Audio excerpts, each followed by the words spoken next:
Continuamos en esta hermosa noche. Vamos avanzando sobre la materia.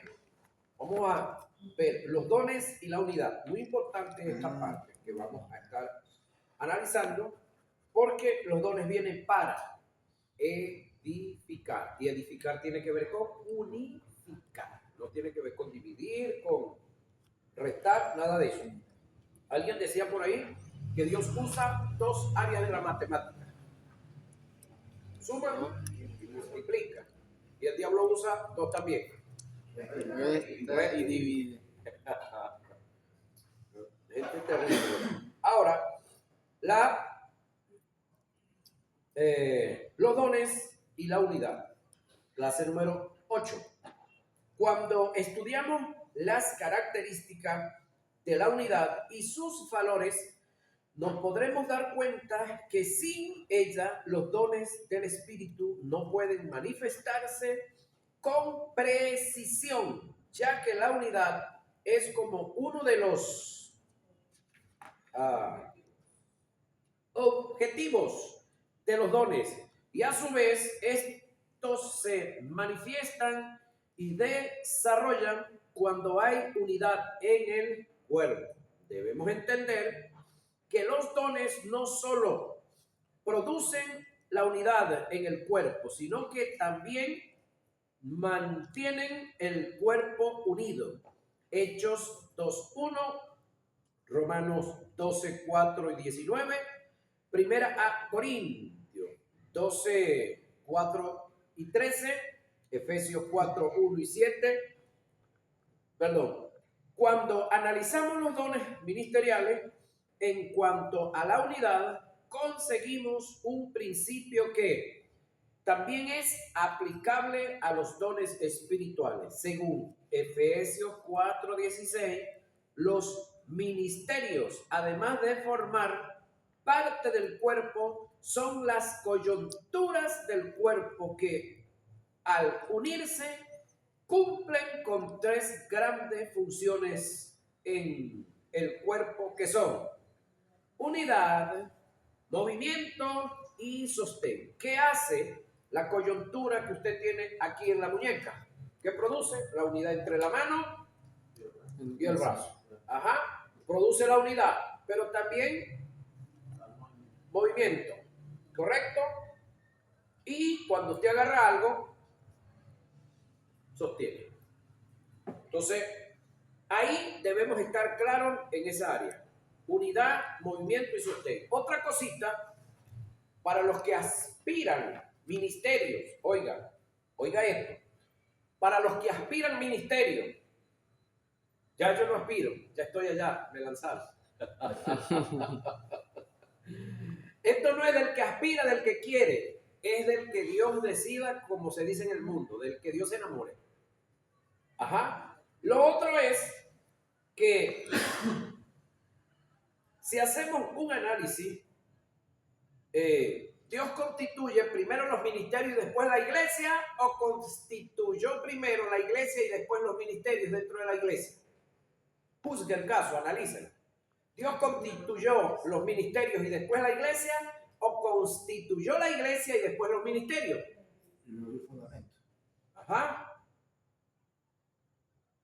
Luego de haber constituido la iglesia, entonces constituye el ministerio.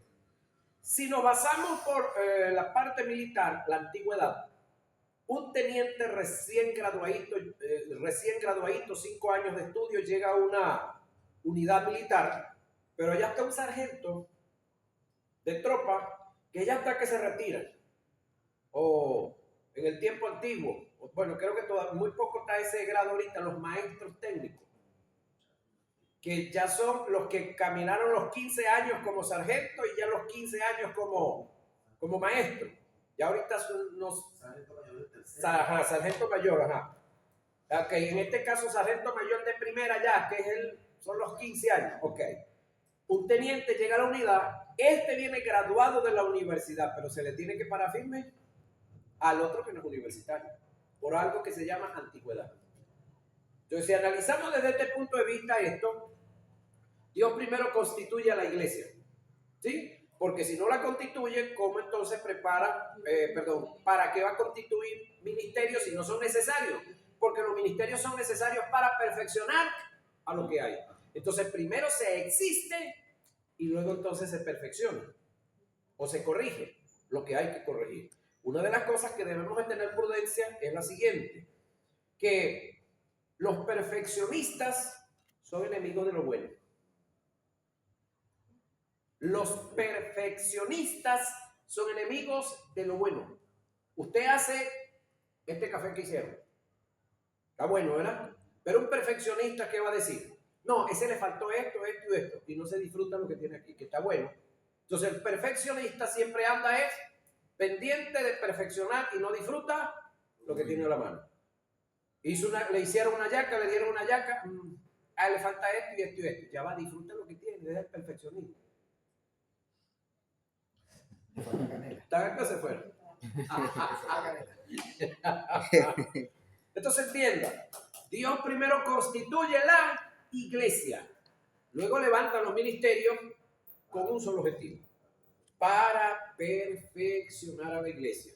Es decir, los ministerios estamos para servirle a ustedes como iglesia. Lo que pasa es que ustedes todavía no se han dado cuenta y hay algunos líderes que se las dan de avión y quieren ser jefes de ustedes.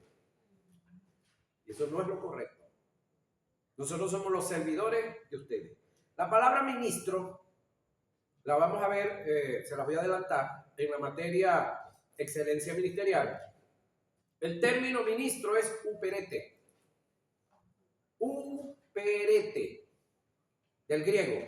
¿Qué era un uperete? Un remero de tercer grado. No el de primero, que ya tiene 15 años de servicio, no. El de tercer grado, el que viene entrando.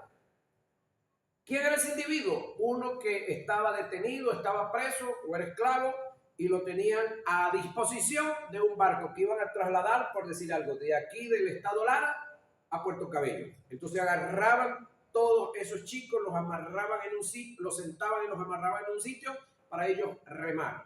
Y allá adelante le ponían uno con un tambor y cuando este le daba el golpe al tambor, ¡boom! Todos tenían que hacer el mismo movimiento. Y aquel iba con un ritmo y estos iban y dándole ahí. Descanso no había. Ahí no existía la ley que sacaron en México ahorita, la ley Silla. Ajá, no sé si se han visto las noticias esas. Ahora, uno de los que iba remando aquí se infartaba, se moría, lo desamarraban, lo tiraban al agua, que se lo comen los peces y sacaban otro que estaba ya en donde estaba preso y lo sentaban aquí. Hermano, eso es lo que nosotros, o el ejemplo que Pablo da para nosotros como ministros. Remeros de tercer grado, uperete, al servicio de la iglesia. Pedro, usted lea a Pedro, Pedro dice, yo, anciano, entre vosotros. No dice sobre vosotros. Nunca se ha mostrado como tal, como jefe, no. Porque aunque es un ministerio de gobierno, es un gobierno que se lleva a cabo en conjunto, en unidad, entre todos. No es algo en lo cual hay, como se dice por ahí, democracia representativa. No, aquí debe ser la propia, protagónica y en conjunto. Por supuesto, basado en el llamado y en el área del hombre que Dios colocó al frente. Ahora, ¿cuál es el objetivo de los ministerios, al igual que el de los dones? Unidad, movimiento y sostén. La unidad tiene que ver con la comunión, es decir, común unión, con el mutuo acuerdo, con el compañerismo, con la sociedad. Ahora, entre nosotros como tal, difícilmente va a haber esto. Pero cuando todos ponemos los ojos sobre la Biblia y cuando todos usamos los códigos y las reglas de interpretación que me hacen hacer la interpretación correcta en la Biblia, entonces tiene que haber la unidad correcta, porque todos estamos usando el mismo código, la misma regla perfecta para estudiar el mismo libro. Todos estamos siendo guiados por el mismo espíritu. Todos nos estamos moviendo en el fruto del espíritu. Entonces tiene que haber esa unidad. El movimiento tiene que ver con la vida de actividad. El sostén tiene que ver con la solidez, la estabilidad del cuerpo. Entre los tres objetivos de los dones ministeriales como coyunturas del cuerpo se encuentra la unidad por igual. Este principio se da en los dones espirituales, los cuales, aparte de producir unidad, mantenimiento al cuerpo unido por esta causa, al inicio de este capítulo determinamos que al analizar las características y los valores de la unidad, muy lejos está que los dones puedan manifestarse en el cuerpo cuando no hay unidad. En un supuesto negado que se manifieste, no tendrá el desarrollo ni se alcanzan los objetivos, porque no hay unidad. El término unidad viene de la palabra enotes, derivado de heis, que es el neutro de heis. Estos términos tienen la misma característica y valores del vocablo griego koinonia. Juan 10:30, 11:52, 17:1 al 21. Koinonia es el equivalente en nuestro idioma al término comunión, que indica tener las cosas en común, un mutuo acuerdo, un compañerismo, una sociedad, una distribución. Estos términos fueron usados por Jesús para referirse a la unidad existente entre el conjunto de la deidad y la unidad de los discípulos en relación a la deidad. Esto nos muestra que vivir en unidad es vivir en el carácter del conjunto de la deidad. Por otro lado, no vivir en unidad es quebrantar un principio de comunión, y quebrantando estos principios, oiga, nunca recibiremos ni desarrollaremos nada en Dios ni para Dios. Por esta causa, la unidad es un principio sine qua non para moverse en los dones espirituales. Los dones espirituales se dividen en tres grupos que se los vamos a explicar. Primera a Corintios 12, 8 y 10. Dones de revelación.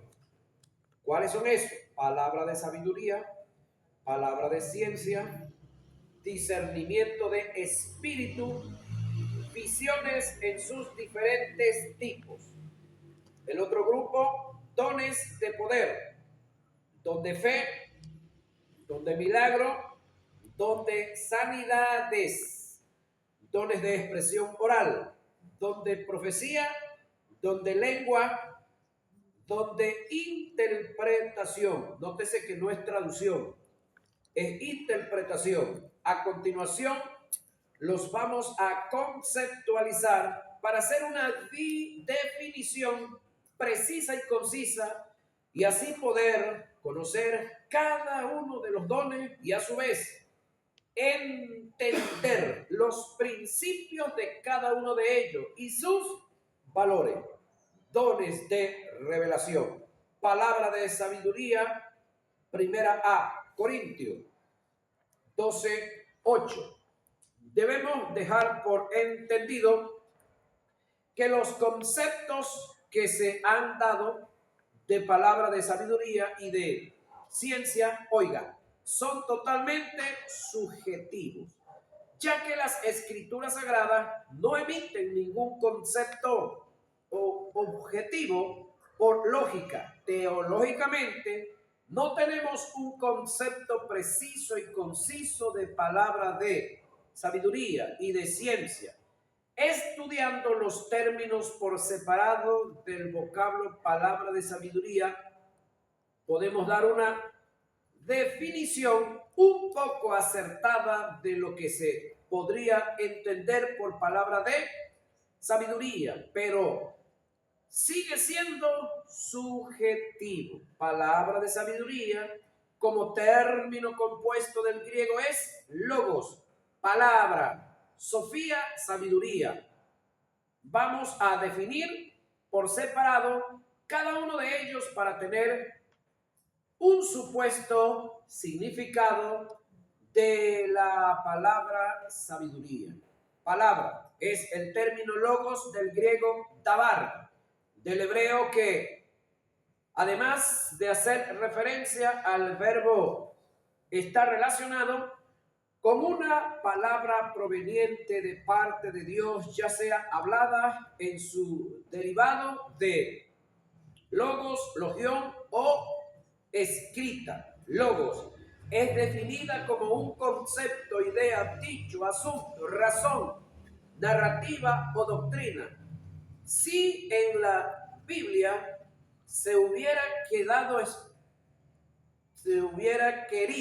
expresar la idea en relación a una declaración, probablemente hubiera sido usada la palabra griega rema en vez de logo. Es por ello que el don de palabras de sabiduría es un contenido divino sobre lo que piensa y quiere hacer Dios. Ahora, testimonio, estaba en una ocasión cuando trabajaba con material bíblico en la casa de un hermano. Y el hermano con el que yo trabajé, Dios lo usaba mucho en esta área, en el área de la manifestación de los dones. Por lo tanto, yo creía que andaba con lo máximo hasta que entendí estas verdades, ¿no? Estamos ahí y de repente él sale dando un testimonio de una vez que viajó a Estados Unidos. Estando allá, Dios le mostró algo que estaba pasando con una hermana amiga de él en Venezuela. Él la llamó por teléfono y le dijo: mira, María, te vi en un sueño, una visión, chica, cuídate. Te vi en un sueño que estabas con un hombre por allá en un sitio, estabas comiendo, estabas hablando con él y no sé, te vi como muy acercada a él. Y que yo sepa, el hombre que vi en el sueño no es tu marido. Entonces la mujer que comenzó a hablar con él, comenzó a decirle que sí, que ella tenía una atracción por él, pero que no había pasado nada y eso.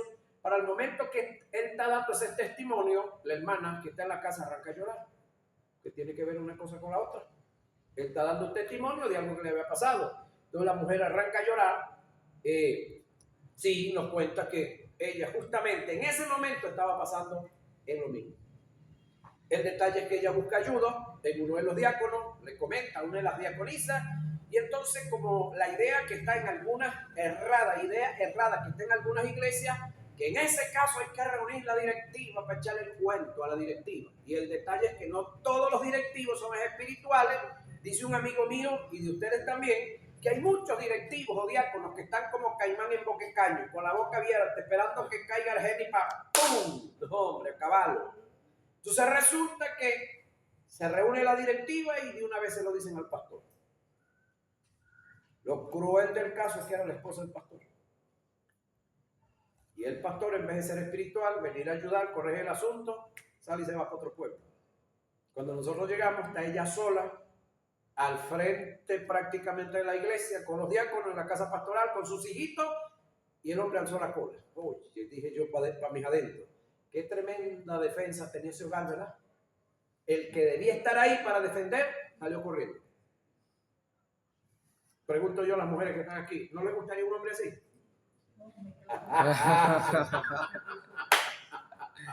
O viceversa. Es decir, a los hombres que están aquí, ¿no les gustaría una esposa así que cuando se enteren de algo salgan corriendo?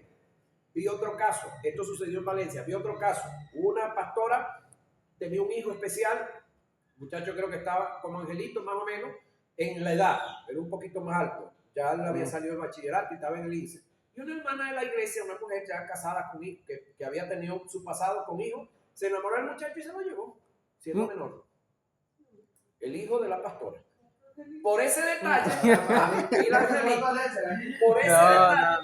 por ese detalle, el papá del muchacho, que era un militar retirado, que anduvo así con la gente de Chávez se fue con una muchacha también, del barrio, esa sí era inconversa. Y la mujer dijo: no, ese es mi marido y ese es mi hijo. Mi hijo es menor de edad y yo tengo que recuperarlo. Y ese marido mío también lo recuperó. Y se propuso, y lo recuperó los dos. Oye, todo lo contrario a aquel otro, que de paso esta era una mujer. y se enfrentó, no sé cómo hizo, pero después volvimos nosotros, porque nosotros pasábamos por cada ciudad, a veces una vez al año, cada 3 años, porque viajábamos por todo el país. Después cuando volvimos, la mujer había recuperado su hijo y había recuperado su marido. De la otra sí no supe más, no sé qué pasó con ella, pero son detalles, es decir, en este caso, el hermano está hablando de algo que Dios le había mostrado y se destapa algo aquí, que necesitaba era ayuda. Porque yo no sé si a ustedes les ha pasado, si no les ha pasado, esto va con los casados, yo y Angelito, aunque no se ha casado, esto después que se casen, si se llega a casar por allá, el Cristo no ha venido, Angelito. Si se casa, esto puede que le pase. Es decir, nosotros los que estamos casados, hay momentos en los cuales nos podemos ilusionar con una dama que no es nuestra esposa. Pues se aclara el pecho a alguien por ahí, ¿no? No, eso era normal. Pero también las damas se pueden ilusionar con uno que no es su esposo. Ahora, ¿cuál es la mejor forma de acabar con eso? Hablando. No ocultarlo más. Asumir el riesgo, Moisés. Hablar con ella. Echarle el cuento, decirle, mira, echarle el cuento, decirle, mire compañera, está pasando esto. No ha pasado nada por ahora, pero yo necesito su ayuda. Y vi un testimonio hace poco de un empresario, que creo que era pastor también, yo no sé si lo subí al grupo, el cual está en su empresa y entonces la secretaria le dice que se iba a ir, que tenía que irse, porque tenía un problema, que se había enamorado. Y le dice, wow, pero eso es chévere, eso me alegra, estás enamorada, estás ilusionada, ¿y por qué te tienes que ir si es cuando más te necesito? Y entonces, no, es que me da pena. ¿Por qué te va a dar pena si eso es lo normal? Y muy contento el hombre con ella. Entonces, no, pero le voy a tener que decir, no me obliga a decírselo. ¿Qué? Que no me obliga a decírselo. Ay, ¿por qué? Porque es de usted que estoy enamorada. No sé si te lo han visto. El hombre llama a la esposa y le cuenta. Y la esposa le dice, ¿y qué quiere? ¿Y en qué quiere que te ayude? Bueno, la mujer inteligentemente hizo todo lo que hizo y entonces fácilmente espantó a aquello que había. Sin embargo, no era el chico el que estaba enamorado, era otra externa que se había ilusionado. Entonces, eso puede suceder. ¿Es pecado eso? No, porque una cosa es el pecado de omisión que está dentro, que no se ha cometido, y otra cosa es el pecado de comisión. Entonces, a través de hablar, se puede corregir. Ahora, eso puede estar pasando y se puede decir, el Espíritu Santo a través de un don puede procurar corregir eso en nosotros también. Y lo más correcto, compañero, aquí es hablar. Hablar. Hablando que se entiende la gente, ¿verdad? Ahora, sabiduría es algo más que conocimiento. Oiga, e inteligencia. La sabiduría es en relación al don espiritual, no tiene nada que ver con el intelecto desde el punto de vista profesional, ni las emociones, ni el entendimiento. No es una potencia cognitiva, racional del humano. La capacidad y la inteligencia no aplica al don. La sabiduría se relaciona con el don. Recordemos que estamos tratando la sabiduría en relación al don espiritual. Sabiduría es la capacidad que el hombre obtiene internamente para recibir y captar los propósitos de Dios. Primera a Corintios 1, 21 y 2, 3. Entonces, en este caso, si el logo, Dios te da la iluminación de lo que está sucediendo, entonces usted ahora tiene que apegarse a la sabiduría. ¿Cómo yo voy a desarrollar lo que se me iluminó para ser efectivo? En primer lugar, llame a la persona a solas. No se ponga en pantalla. ¿Está sucediendo el caso? Sí. ¿Dios se ha valido de ti y te ha iluminado? Sí. No creas que eres el único. Ya Dios trató con ese hombre a través de la palabra y no le paró. Ya Dios trató a través de los dones ministeriales y no le paró. Tú eres el último.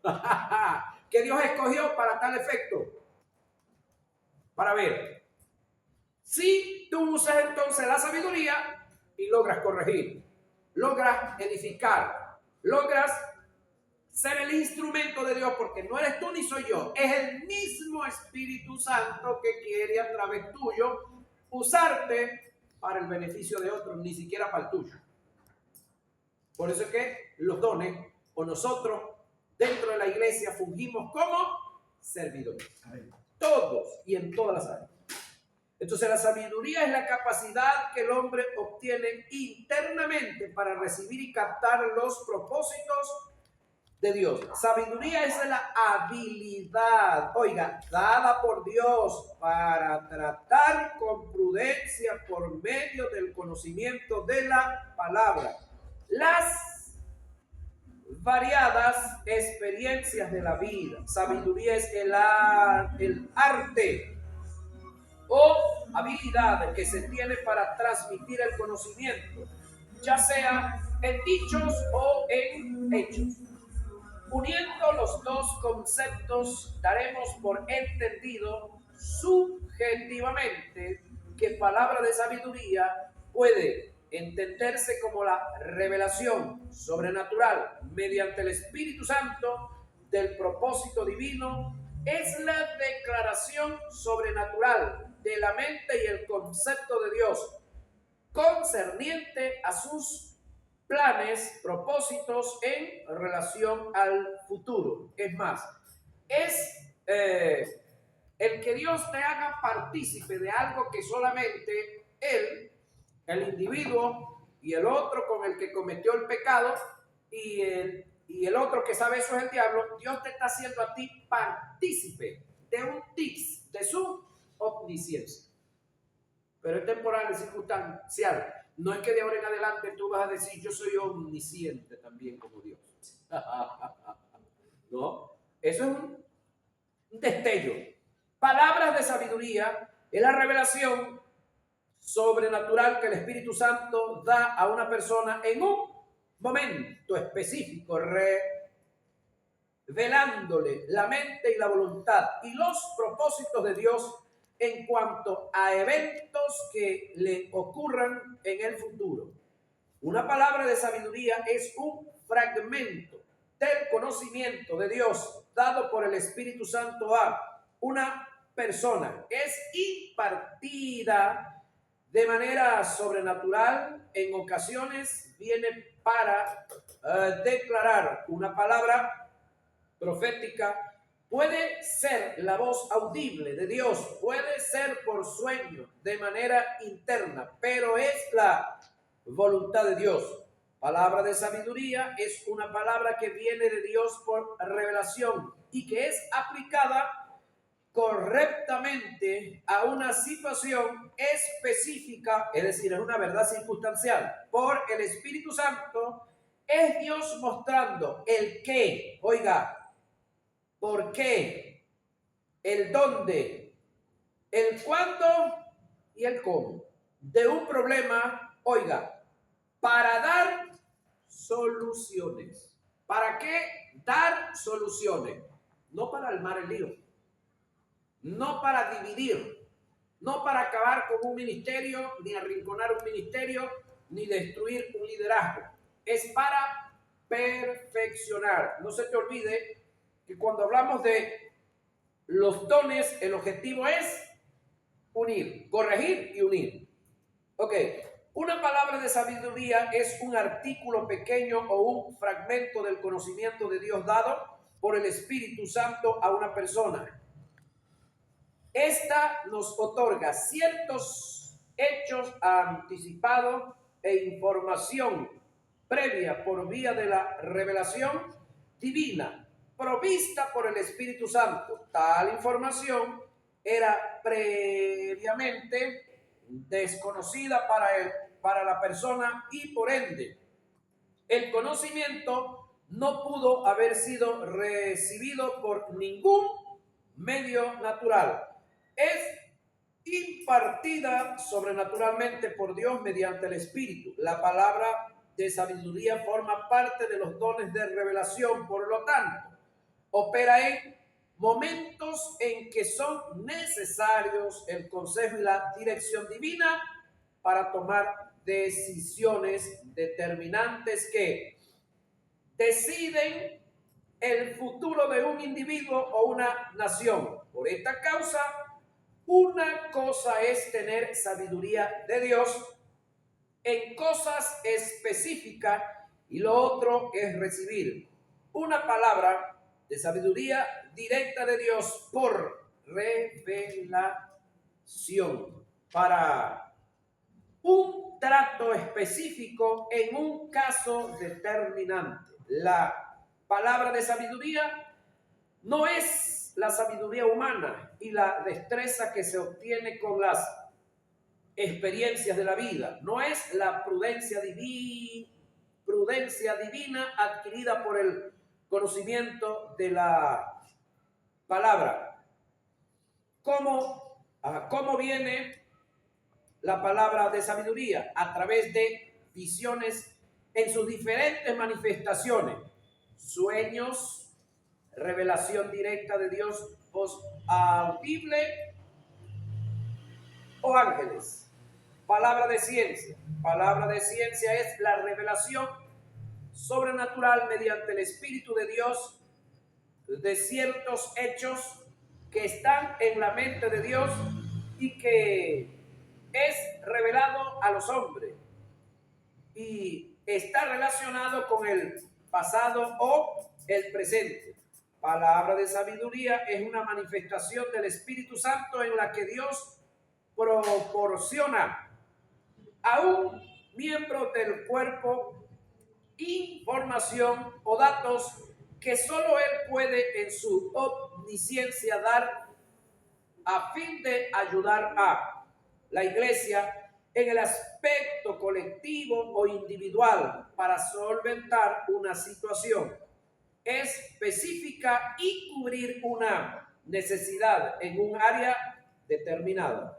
En Hechos capítulo 5 tenemos un ejemplo claro y muy trágico. Se trata del caso de Ananías y Zafira, deseosos de recibir, el mismo tipo de reconocimiento y honra que había recibido Bernabé debido al donativo que había hecho a la iglesia. Trazar un plan para engañar a la iglesia naciente y hacerle creer que ellos también le habían entregado todo. Se deja ver claro que aparte de Ananías y Zafira, solo Dios conocía de este engaño. Humanamente, más nadie tenía conocimiento del caso. Sin embargo, cuando llevaron el dinero a la iglesia, hubo una manifestación del don del Espíritu en palabra de ciencia que rescató a la joven iglesia del engaño. Por la manifestación del don espiritual dado por el Espíritu, Simón Pedro supo algo que nunca pudo saber de no haber sido por la manifestación del Espíritu Santo, quien le dijo con exactitud lo que había sucedido, compartiendo con él un poco de la omnisciencia divina. A esto se le llama palabra de ciencia. La palabra de ciencia es parte de la omnisciencia de Dios, compartida a la mente finita del hombre, dando información que por su propio esfuerzo no era posible obtenerla. Este don casi siempre se manifiesta en conjunto con el discernimiento de espíritu, ya que es un complemento de dicho don. El discernimiento de espíritu descubre, la naturaleza y el carácter de las cosas. La palabra de ciencia da un concepto claro de las cosas. Otro ejemplo del don de palabra de ciencia lo tenemos en Juan 4:18, cuando Jesús le hizo saber a la samaritana de los 5 maridos que había tenido y la condición de concubinato en la que estaba. En conclusión, una palabra de ciencia es el compartir de Dios, dando a conocer por medio del Espíritu parte de su omnisciencia o su eterno conocimiento a la mente finita del hombre. Discernimiento de espíritu. Para entender el discernimiento de espíritu, debemos estudiar los términos por separado. Discernir, oiga, significa mirar más allá de lo externo, hacia lo interior, hacer un juicio por cuyo medio percibimos y declaramos la diferencia que existe entre varias cosas. Espíritu, el término hebreo por el cual se designa esta palabra es ruach, neuma, del griego, así como en latín, espíritu, derivado de raíces, cuyo significado es viento, aliento, respiración, soplo. En el lenguaje bíblico, esta palabra se utiliza para referirse al conjunto de la deidad, a los ángeles, a los demonios y a los hombres como creación de Dios. Si unimos los dos términos, discernimiento y espíritu, se puede establecer ¿qué es la revelación sobrenatural de Dios por el Espíritu Santo al espíritu del hombre para descubrir los espíritus? Esto es, su naturaleza y carácter, si son de Dios, ángeles o demonios. Discernimiento de espíritu es la habilidad, oiga, sobrenatural que se da por el Espíritu Santo para poder entender, percibir, reconocer los asuntos en el mundo de los espíritus. Este don da la habilidad de entrar en el mundo espiritual y reconocer el carácter, oiga, naturaleza, que podríamos hablar de fruto, ¿no? O el fruto. Y procedencia de las cosas. El don sirve para descubrir y conocer las manifestaciones de los ángeles de Dios y demonios en todas sus manifestaciones, tales como enfermedades. Tenemos el tipo de enfermedad producida por un espíritu inmundo que se aloja en un órgano del cuerpo. Al no tener discernimiento del caso, se corre el riesgo de orar por una supuesta enfermedad patológica cuando el mal es producido por la invasión de un espíritu que debe ser expulsado del cuerpo. Al caer en el terreno de la oración, no se alcanza el objetivo para lo cual se oró, porque tal liberación se consigue es por la expulsión del espíritu que causa la enfermedad. Estaba Jesús echando fuera un demonio, oiga, que era mudo. Ya va, ¿quién era mudo? ¿El demonio o el hombre? Hay que analizarlo, ¿verdad? ¿Quién era el mudo? ¿El demonio o el hombre? El individuo. ¿Qué era mudo? Y aconteció que salido el demonio, el mudo habló y la gente se maravilló. Lucas 11:14. Enseñaba Jesús en una sinagoga en el día de reposo y había allí una mujer que desde hacía 18 años tenía espíritu de enfermedad y andaba encorvada y en ninguna manera se podía enderezar. Cuando Jesús la vio, la llamó y le dijo: mujer, eres libre de tu enfermedad. Y puso las manos sobre ella y ella se enderezó luego y glorificaba a Dios. Pero el principal de la sinagoga, es decir, el pastor de esta hermana, enojado de que Jesús hubiera sanado en el día de reposo, dijo a la gente: 6 días hay que se debe trabajar. En estos pues venid y sed sanos. Pregunto, esos 6 días en los cuales se trabajaba, ¿abrían la sinagoga? Esa es la primera. ¿Qué le está diciendo este desgrampado? Que se muriera enferma para el resto de la vida, porque la sinagoga no la abrían esos días, la abrían en ese día, el sábado. El sábado. Entonces ese día no se podía sanar y era su oveja. ¿Qué tal? ¿No quiere un pastor así? Venirse sanado. Y no en el día de reposo. Entonces el Señor le respondió y dijo: hipócrita, cada uno de vosotros no desata en el día de reposo su buey o su asno del pesebre y lo lleva a beber. Y esta hija de Abraham que Satanás había atado 18 años, ¿no se le debía desatar de esta ligadura en el día de reposo? Lucas 13, 10 y 16. Corporación o presión de demonio. Corporación o presión de demonio. Manifestaciones causadas por influencias de demonios parecidas a las posesiones. Es decir, influencias, no posesiones.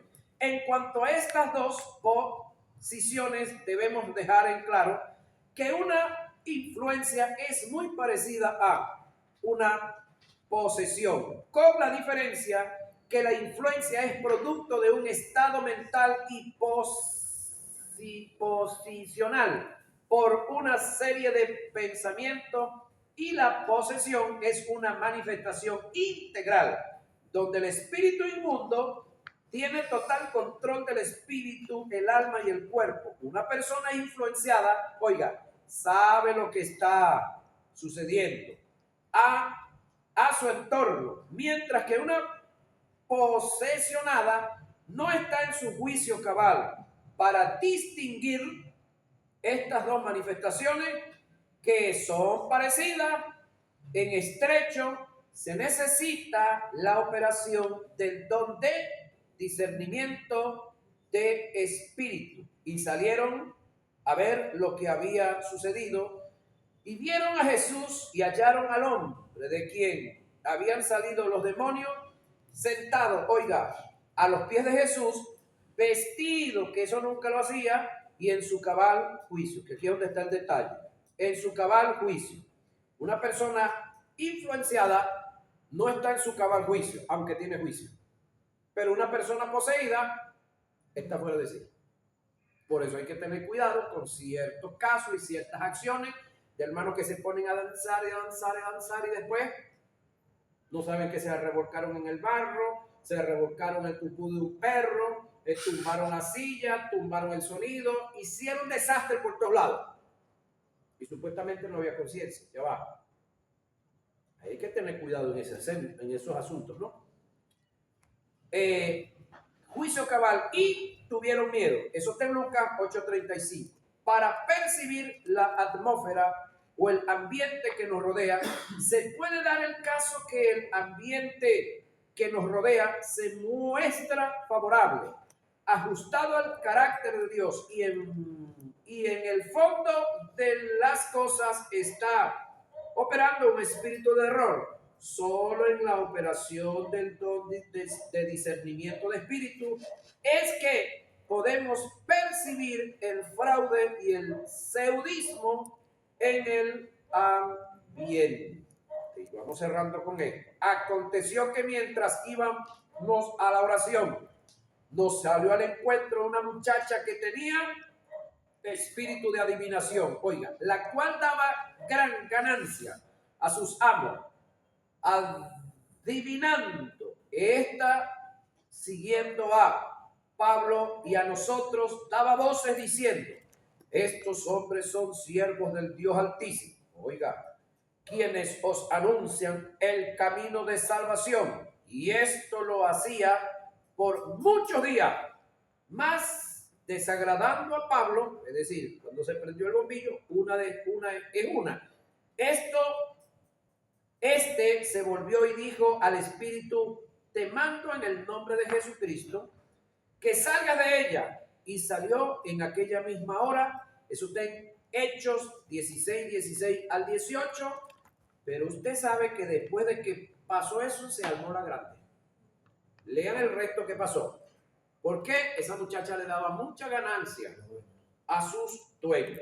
Ahora, supongamos que esa muchacha no hubiese tenido dueño, esa acción le hubiese dado a ella misma mucha ganancia, pero engañando, a costa de engañar a los demás, a costa de tener a los demás ahí adormecidos, medios atolondrados. Entonces, aquí podemos ver el caso, me llama la atención, que anduvo varios días detrás de ellos, echando el cuento, el mismo cuento. Si Pablo no usa la sabiduría y ese mismo día que la mujer comenzó a hablar, echa fuera el demonio, ¿qué hubiese pasado? Ese mismo día se arma el lío contra él, pero esperó varios días. Y bueno, entre esos días ya había rescatado un poco de gente, que es el otro detalle. Ya había evangelizado, ya había hecho el trabajo, ya la palabra estaba sembrada y el Espíritu Santo podía hacer un gran trabajo con la palabra que se dio. Por lo tanto, no se emocione mucho cuando alguien está endemoniado y está poseído y lo mandan a buscar. Porque de repente esa persona por la cual usted oró es libre del demonio, no quiso aceptar a Jesucristo y sigue sirviéndole al diablo en otra posición. No le garantiza nada a usted y a nadie le garantiza el hecho de que se manifieste el don y se eche fuera un demonio que se va a convertir Raimundo y todo el mundo. Y menos en un milagro de una resurrección, porque después que Lázaro fue resucitado, hubo un grupo de judíos que se organizaron para matarlo y matar a Jesús.